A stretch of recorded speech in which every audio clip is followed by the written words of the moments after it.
ជនដែលនិយាយបានល្អជាងគេនៅក្នុងក្រុមទទួលបានឱកាសប្រកួតនិយាយជាសាធារណៈជាមួយនឹងបេក្ខជនដែលមកពី4ក្រុមដទៃទៀតហើយយុវតីមួយរូបនេះបានលើកយកប្រធានបទមួយដែលមានចំណងជើងថាបញ្ញាសម្បត្តិនិមិត្តកាយខៃឆ្នៃសភាយុវជនហើយកញ្ញាទទួលបានចំណាត់ថ្នាក់លេខ1ការនិយាយជាសាធារណៈមក50ឆ្នាំនេះជាបរិបទខាងដ៏គួរជាទីមោទនភាពរបស់ជាដៃដំណែងសូមអរគុណចំពោះចូលរួមអបអរសាទរសូមគោរពអញ្ជើញគណៈអធិបតីក្រោយឈរឡើងដើម្បីចូលរួមអបអរសាទរអធិបតី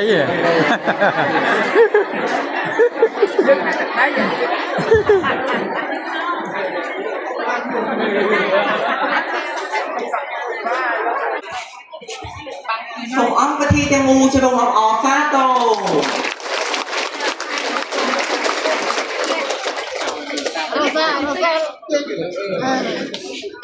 លើកខ្ពស់តិចខ្ញុ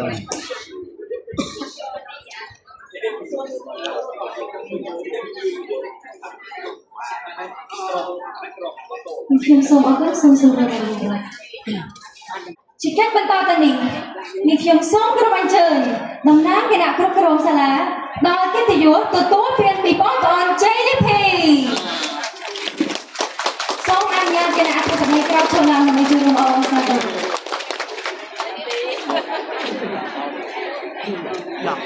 ចាំមកเข้าช่องទៀតហើយមែនអង្គពិធីទាំងមូលចូលរួមអបអរសាទរ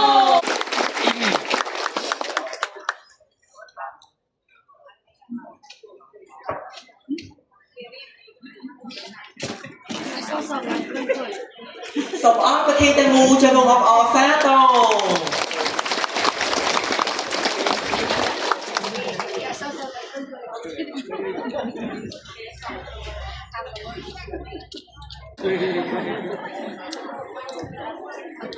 សូមអង្គពិធីទាំងមូលចូលរួមអបអរសាទរ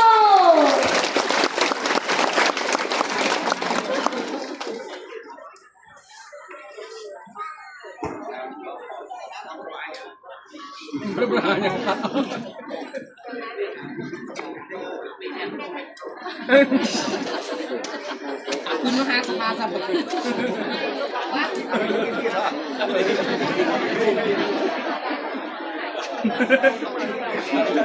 อินทีเนาะសូមអង្គពិធីទាំងមូល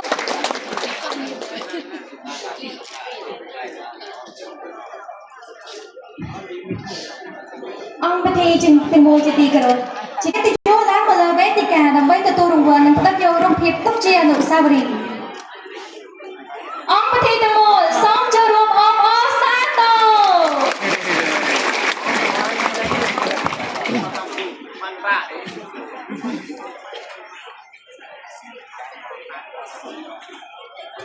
អង្គពិធីទាំងមូលសូមចូលរួមអបអរសាទរ